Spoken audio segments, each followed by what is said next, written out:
Terus gimana Gus kalau saya sholat masih bolong-bolong? Enggak masalah, yang penting kamu masih sholat. Betul apa enggak? Terus gimana Gus kalau saya masih sering mabuk? Enggak masalah, yang penting kamu sholat. Katanya Ustaz di kampung saya Gus, kan alkohol ingat tuh setelah 40 hari Gus. Katanya begitu Gus. Ya terus, berarti saya nunggu 40 hari. Kalau lu nunggu 40 hari, kapan lu mau sholat? Setidaknya kamu masih melakukan apa yang Allah larang, setidaknya kamu masih menjalankan apa yang menjadi kewajiban kamu. Toh, orang berhenti minum, orang berhenti mabuk, itu bukan karena ditakut-takutin sama neraka, Bu. Bukan karena ditakut-takutin lagi disiksa di neraka, tidak. Orang bertobat, orang kembali kepada Allah karena Allah telah memberikan hidayahnya, bukan karena ditakut-takutin. Betul? Kasih sayang Allah itu lebih besar daripada murkanya, percayalah. Nggak perlu kamu khawatir.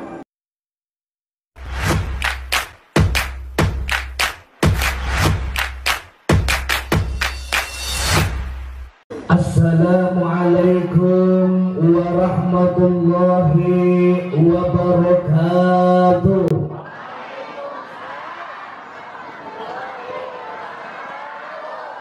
Bismillah, alhamdulillah, assalatu wassalamu ala rasulillah, wa la hawla wa la quwata illa billah, amma ba'du.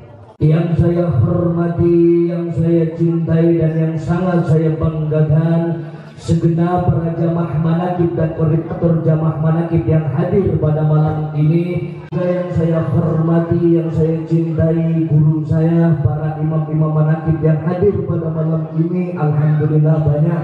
Juga sama selalu diberikan sehat panjang umur, doanya ditambah-tambah mustajab oleh Allah. Pondok pesantren yang beliau pimpin dilimpahkan barokah oleh Allah, dan kita selaku jamaahnya, selaku pecintanya, diciprati barokahnya oleh Allah. Amin, Allahumma. Juga yang saya hormati, yang saya cintai, guru saya Sahibul Bait Haji Hadi Nur Khalid beserta keluarga besarnya beliau, juga sama selalu diberikan sehat panjang umur, doanya beliau ditambah-tambah mustajab oleh Allah, dan semoga pondok pesantren yang beliau pimpin dilimpahkan barokah oleh Allah. Juga walaupun secara jasad beliau tidak tampak bersama saya dan bersama kalian, tapi yakin dan percayalah barokahnya Allah turunkan kepada kita yang hadir pada malam ini. Guru dan orang tua kita bersama, sahibul fadilah wal barokah wal karomah, Aba Kiai Haji Junaidi Al-Baghdadi. Semoga abang serta bunga putra putri tujuh mantu berikut santri dan jamaahnya selalu diberikan sehat panjang umur, doanya ditambah-tambah mustajab oleh Allah.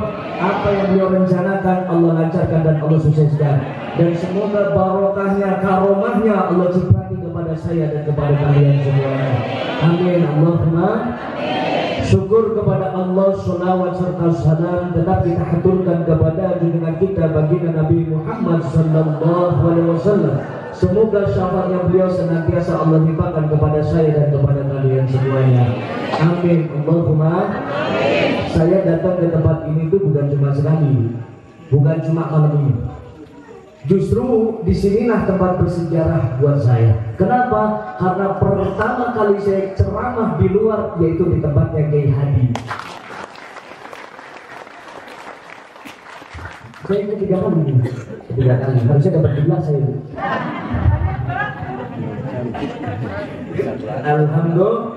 Hari ini kita acaranya adalah memperingati, bukan memperingati tadi katanya Kiai Hadi, pesta Maulid. Betul apa enggak? Kalau tadi waktu Mahalul Qiyam, kenapa saya tadi nangis? Gak kelihatan mukanya sampai, yang kelihatan centong, baskom.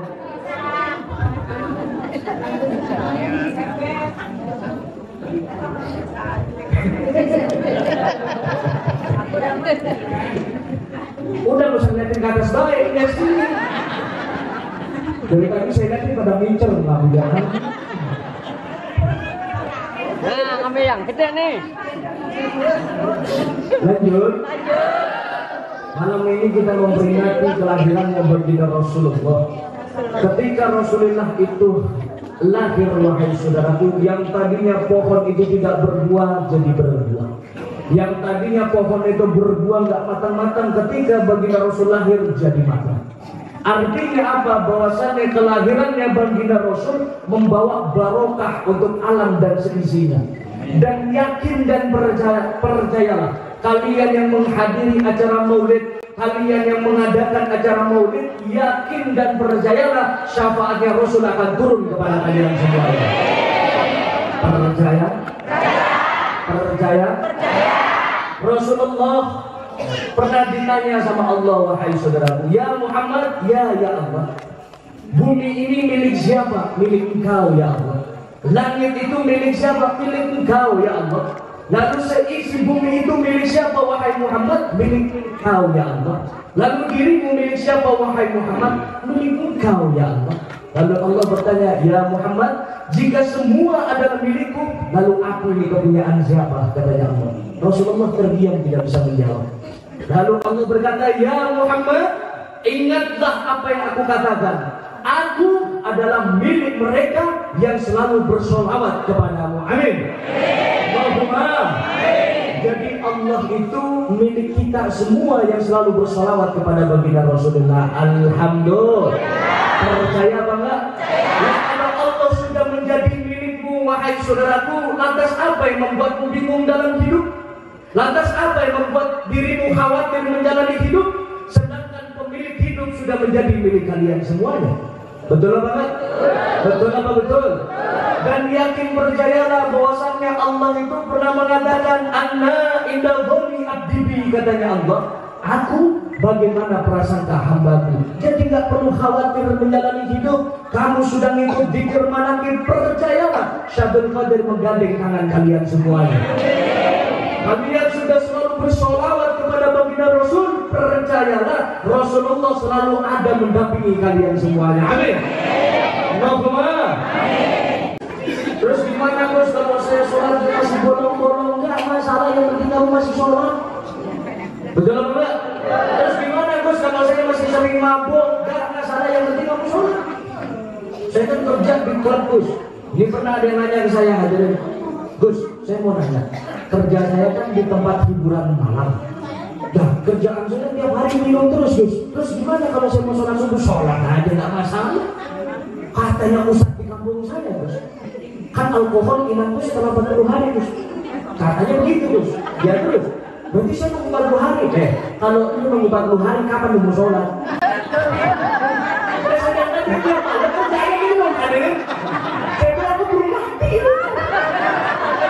Betul apa enggak?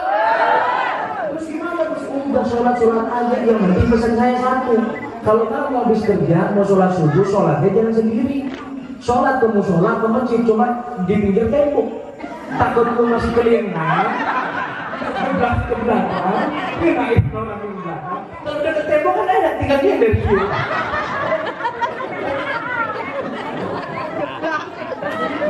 Benar.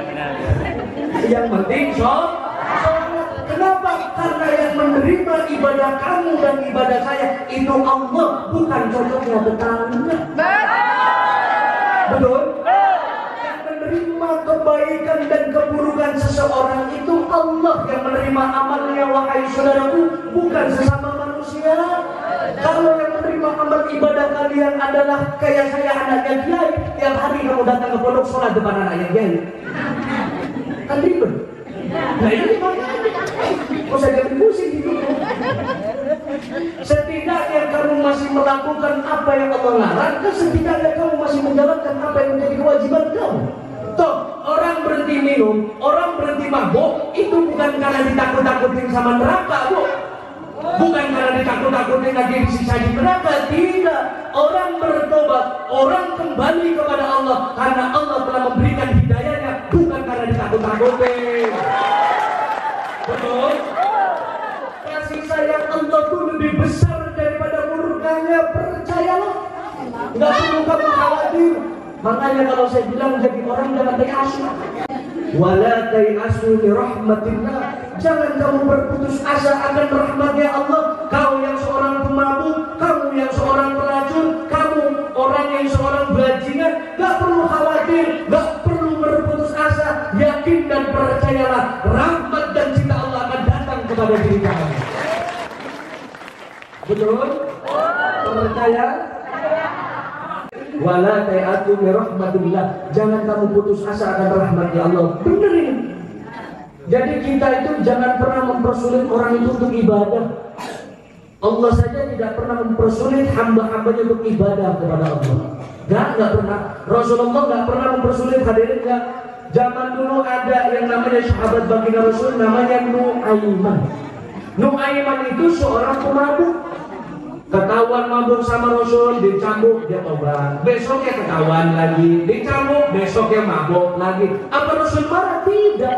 Justru Nu'aiman adalah pemabuk yang dicintai Allah dan dicintai oleh baginda Rasul. Karena Rasulullah itu bagaikan bahrun bila sairi, lautan yang tak bertepi. Rasulullah itu tidak pernah melihat orang itu memandang yang cuma ahli ibadah. Tidak. Ini ada satu cerita, wahai saudara. Orang ini buta orang ini buta, tapi bencinya kabita-bita. Salah yang ngomong. Jawab aja lain orang tahu. Kumai. Dan tugasnya kan cuma ngadengin kan ngomong. Ngomong betul saya jawabin. Tapi itu protes wise itu. Sini dapur wise bisa. Lanjut. Kok serius-serius ngaji mah? Bisa kesambung. Bisa kesambung sih serius-serius mah. Santai. Rek selonjor. Nggak boleh, kamu tak enak mas ya.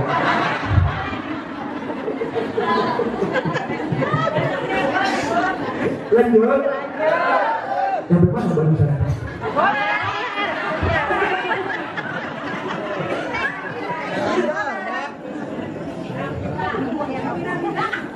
Ini ada zamannya Rasul, orang buta, wahai saudara. Bencinya setengah mati sama baginda Rasul. Tapi Rasulullah itu selalu merawat. Disuapin makan, dibawain makanan sama baginda Rasul, penuh dengan kasih sayang. Setiap habis disuapin sama Rasul, dia ngomong, apa itu Muhammad? Muhammad itu penyihir, membawa aliran sesat. Gak bener Muhammad itu, padahal yang lagi nyuapin Muhammad. Coba kalau menangis manusia. Bayangkan, kalau manusia begitu mencoba bayangkan. Bilang orang guys, orang begitu kan dia, orang minta disuapan bu air. Berenang kayak, mau itu si Habil, benar dah tu, goblok.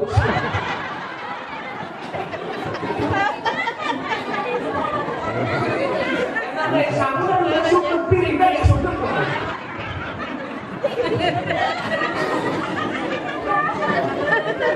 Si berenang, aku air, udah bohong saja. Alhamdulillah. Tidak, Rasul tetap menyuapi dengan kasih sayang, dengan kelemah lembutan. Inilah baginda Rasulullah. Terlalu ngata-ngatain. Suatu ketika Rasulullah ini hati digantikan oleh Sayyidina Abu Bakar. Ya Abu Bakar, tolong kau gantikan rawat orang buta itu. Baik ya Rasulullah. Dirawat sama Abu Bakar. Sudah selembut-lembutnya yang Abu Bakar merawat. Lalu kata orang buta itu apa? Siapa engkau? Engkau bukan orang yang biasa merawatku. Orang yang biasa merawatku penuh dengan kelembutan, penuh dengan kebaikan. Kamu ini agak sedikit kasar. Siapa kamu? Lalu katanya Abu Bakar, aku Abu Bakar. Dan yang dahulu sering merawatmu, memberikan kebaikan kepadamu, yang selalu menyuapin kamu, itu adalah Muhammad. Rasulullah menangis orang buta ini, wahai saudaraku. Setelah menangis, kenapa dia menangis? Dia menyesali apa yang selama ini dia katakan. Bahwasanya apa yang selama ini dia katakan itu tidak betul. Betul apa enggak? Menangis, lalu dia mengucapkan asyhadu an la ilaha illallah wa asyhadu anna Muhammadan Rasulullah. Dia beriman kepada Allah dan beriman kepada baginda Rasulullah. Alhamdulillah. Apa yang bisa kamu tangkap dari cerita ini? Hiduplah kamu bagikan baginda Rasul. Milikilah jiwanya baginda Rasulullah. Biar tetanggamu mencibir kamu, biar tetanggamu menghina kamu, biar tetanggamu memandang rendah kepadamu. Jangan pernah kau tanamkan kebencian di dalam hatimu, tapi berikan cintanya, maka orang itu cinta kepada dirinya. Betul? Kebencian dibalas kebencian tidak akan pernah selesai. Tapi kebencian akan sirna kalau ada rasa cinta. Hidup harus memiliki jiwanya baginda Rasulullah. Kalau ada orang yang membencimu karena ikut zikir manakib, gak perlu kau hiraukan, gak perlu kau masukkan ke dalam hatimu. Katanya apa? Mulianya seseorang itu dari capeknya.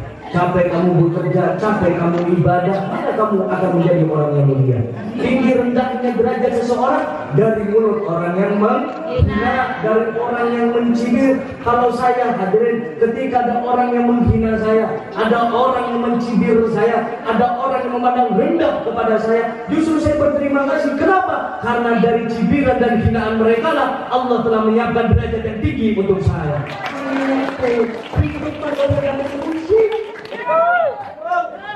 Musim-musim itu hidup deh. Karena kebencian itu kalau kamu masukkan ke dalam hatimu, timbullah kebencian lagi di dalam hati kamu. Kalau kebencian dilawan kebencian tidak akan pernah selesai. Tapi kebencian hadapilah dengan rasa cinta. Rasa cinta, karena cinta itulah yang akan mengikis habis yang namanya kebencian. Di mana bumi kau pijak, tebarkanlah benih-benih cinta di setiap perjalanan kamu. Jangan pernah kau tanamkan kebencian dalam perjalananmu. Kalau kamu selalu menanamkan kebencian, maka tidak ada lagi orang yang sulit untuk dekat kepada diri kamu. Betul? Betul apa enggak? Cinta yang kamu tanamkan dalam segala kerja perbuatan kamu, mau orang tidak kenal pun ketika kamu ada masalah, dia akan sudi untuk menolong kamu. Percaya apa enggak? Coba mohon maaf, kalau kita benci ke tetangga, kalau kita sakit, kira-kira ditolongin apa enggak? Kalau kita kesusahan ditolongin apa enggak? Enggak bakalan, Bu. Enggak bakalan. Makanya kita itu harus memperbaiki kehidupan kita sehari-hari. Kita harus berbaik kepada tetangga. Kenapa? Karena kalau kita ada apa-apa di rumah, orang pertama yang nolong adalah tetangga. Rasulullah, hadirin mohon maaf, baginda Rasulullah yang mencibir, yang menghina bukan orang lain, pamannya sendiri yang menghina. Betul apa enggak? Abu Jahal, Abu Lahab, itu setan. Abu Gosok. Jangan marah bahaya. Alhamdulillah.